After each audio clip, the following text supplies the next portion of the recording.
এটা বাংলাদেশী গেছ বেলুনক লৈ এতিয়া হাহাকাৰ লাগিছে অসমত এটা বৃহৎ আকাৰৰ গেছ বেলুন বাংলাদেশৰ এখন যেহেতু স্কুলৰ নাম আছে সমান্তৰালকৈ দেখিবলৈ পোৱা গৈছে বাংলাদেশৰ বহুকেইগৰাকী ব্যক্তিৰ ফটো লগোৱা হৈছে সেই গেছ বেলুনটোত আৰু সেই গেছ বেলুনটো যেহেতু অসমলৈ প্ৰেৰণ কৰা হৈছে কোনে কি উদ্দেশ্যে কি পৰিকল্পনা লৈ এই গেছ বেলুনটো প্ৰেৰণ কৰা হৈছে তাকে লৈ এতিয়া দেখিবলৈ পোৱা গৈছে হাহাকাৰ এক চাঞ্চল্যৰ সৃষ্টি হৈছে ইতিমধ্যে উদ্ধাৰ কৰা হৈছে সেই গেছ বেলুনটো আমি সেই দৃশ্যাংশ আপোনালোকক দেখুৱাম যেহেতু অসমত বাংলাদেশী বেলুন আৰু এই বাংলাদেশী গেছ বেলুনটোক লৈ এতিয়া হাহাকাৰ অৱস্থাৰ সৃষ্টি হৈছে কাছাৰৰ বৰখলাত বাংলাদেশী এটা গেছ বেলুন উদ্ধাৰ কৰা হৈছে আৰু মাছিমপুৰ সুবেদাৰ বস্তিৰ খেতি পথাৰত উদ্ধাৰ কৰা হৈছে এই গেছ বেলুনটো আৰু বেলুনটোত আছে বাংলাদেশৰ সিলেট জিলাৰ এখন স্কুলৰ নাম সিলেট জিলাৰ এখন স্কুলৰ নাম আছে আৰু লগতে আছে কেইবাজনো লোকৰ ফটো বিশাল আকাৰৰ এই গেছ বেলুনটো উদ্ধাৰক লৈ চাঞ্চল্যৰ সৃষ্টি হৈছে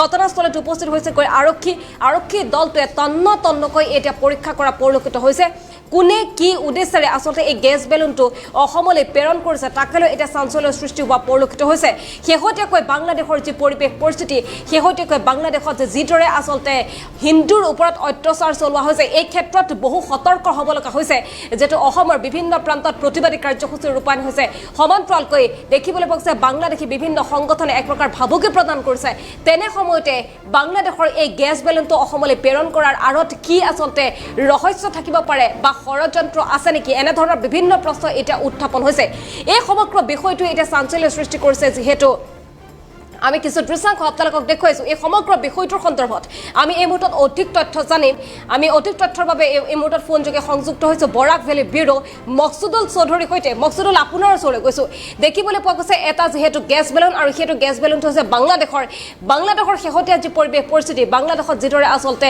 হিন্দুৰ ওপৰত অত্যাচাৰ চলোৱা হৈছে সমান্তৰালকৈ বাংলাদেশৰ বিভিন্ন সংগঠনে অসমক আসলতে এক প্ৰকাৰ ভাবুকি প্ৰদান কৰা পৰিলক্ষিত হৈছে আৰু এই ক্ষেত্ৰত এটা গেছ বেলুন প্ৰেৰণ কৰা হৈছে কোনে কি ষড়যন্ত্ৰত আসলে এই গেছ বেলুনটো প্ৰেৰণ কৰিছে তাকে লৈ এতিয়া ৰহস্যৰ সৃষ্টি হৈছে সবিশেষখিনি এই মুহূৰ্তত আপোনাৰ পৰা জানিম মকসুদুল একবাৰে সঁচা কথা কাৰণ যোৱা প্ৰায় ১.৫ বছৰৰ পৰা বাংলাদেশ আৰু ভাৰতৰ সম্পৰ্কৰ মাজত কিছুটা আচলতে ফাক মেলিছে আৰু বিভিন্ন সময়ত দেখিবলৈ পোৱা হৈছে বাংলাদেশৰ উগ্ৰ যিসকল নেতাসকল আছে নেতাসকলে বিভিন্ন ধৰণৰ বাবুকি প্ৰদান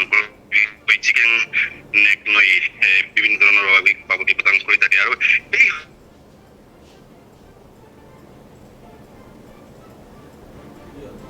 হয়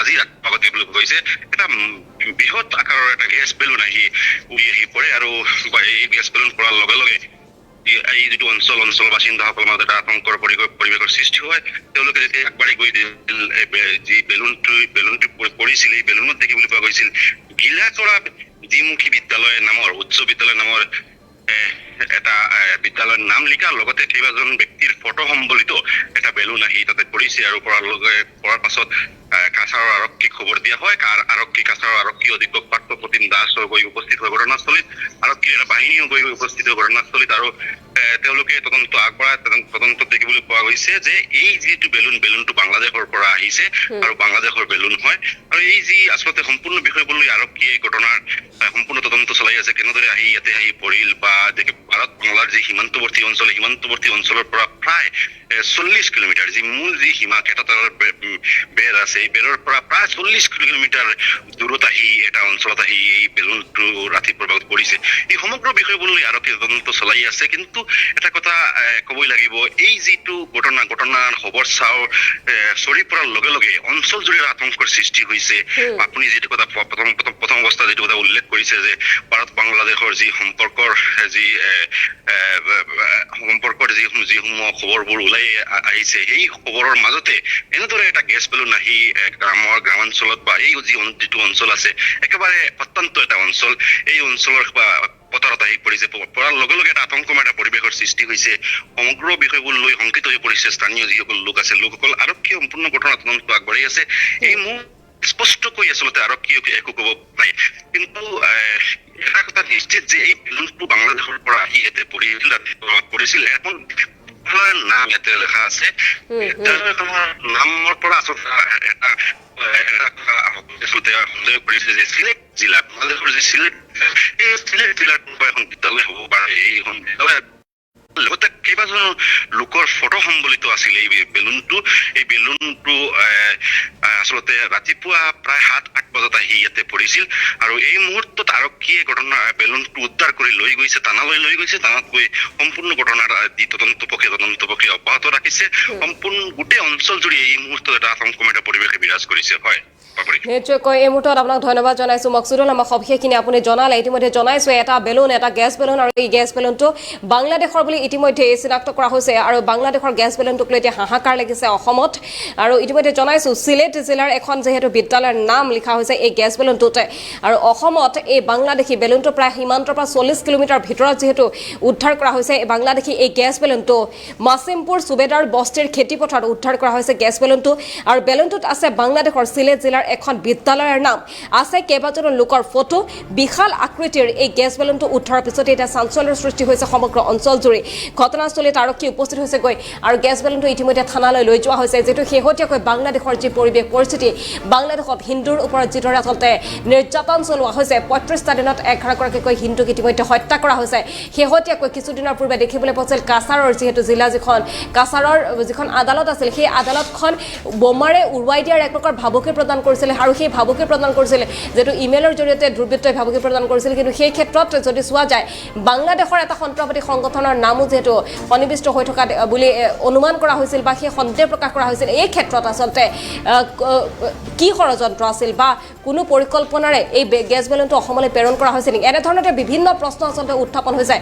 শেহতীয়াকৈ যিটো বাংলাদেশৰ যি পৰিৱেশ পৰিস্থিতি, বাংলাদেশৰ পৰিৱেশ পৰিস্থিতিক লৈ অধিক এতিয়া আচলতে উত্তেজনাৰ পৰিস্থিতিৰ সৃষ্টি হোৱা পৰিলক্ষিত হৈছে। যিসকল লোকসকল চিহ্নিত হৈ পৰিছে, আৰু এই গেছ বেলুনটো ইতিমধ্যে উদ্ধাৰ কৰা হৈছে, থানালৈ লৈ যোৱা হৈছে। থানালৈ লৈ গৈ পৰৱৰ্তী যিসমূহ আচলতে অভিযান অব্যাহত ৰাখিছে আৰক্ষীয়ে।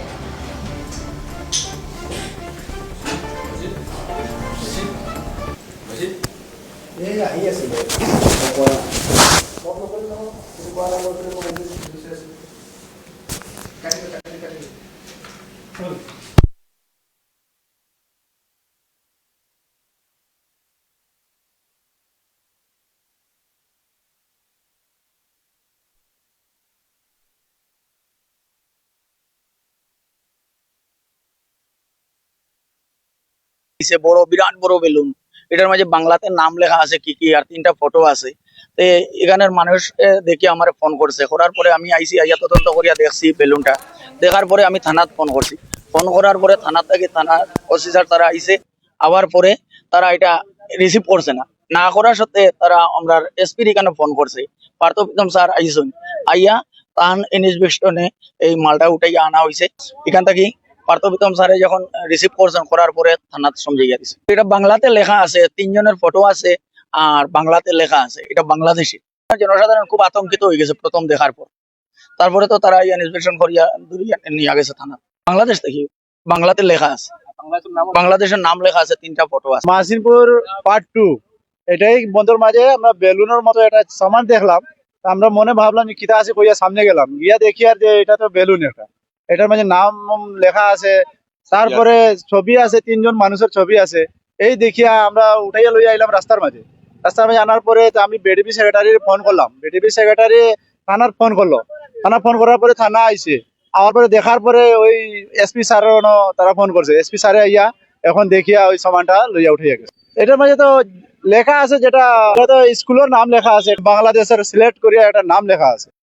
সুবেদার বস্তির নিকটবর্তী এলাকায় বন্ধের ক্ষেতের মধ্যখানে একটা বেলুন সকাল সকাল পাওয়া গেছে।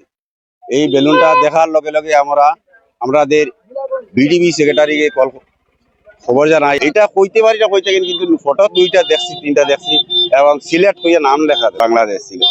এইটা আমরাও কিছু কইতে পারতাম না, সারে নিছুন সারে এই বাজু কোন ডিস্ট্রিক্ট কিতা বাইরে করিয়া আমরা তো আর সিলেট নাম দেখছি একমাত্র, আর কিছু দেখছি ফটো লাগাইলে আছে। আমি বিডিপির সেক্রেটারি সুমন দাস। আমাদের ওখানে একটা বেলুন আইছে, বিরাট বড় বেলুন, এটার মাঝে বাংলাতে নাম লেখা আছে কি কি, আর 3টা ফটো আছে।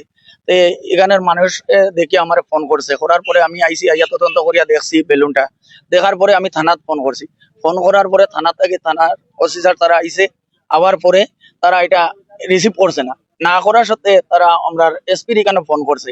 পার্থপ্রীতম স্যার আইসুন, আইয়া তান ইনস্পেকশনে এই মালটা উঠাই আনা হয়েছে। এখান থেকে পার্থবিতম স্যারে যখন রিসিভ করছেন, করার পরে থানাতে সমঝাইয়া দিছে। এটা বাংলাতে লেখা আছে, 3 জনের ফটো আছে আর বাংলাতে লেখা আছে এটা বাংলাদেশি। জনসাধারণ খুব আতঙ্কিত হয়ে গেছে প্রথম দেখার পর। তারপরে তো তারা ইনস্পেকশন করিয়া ধরিয়া নিয়ে গেছে থানা, বাংলাদেশ থেকে।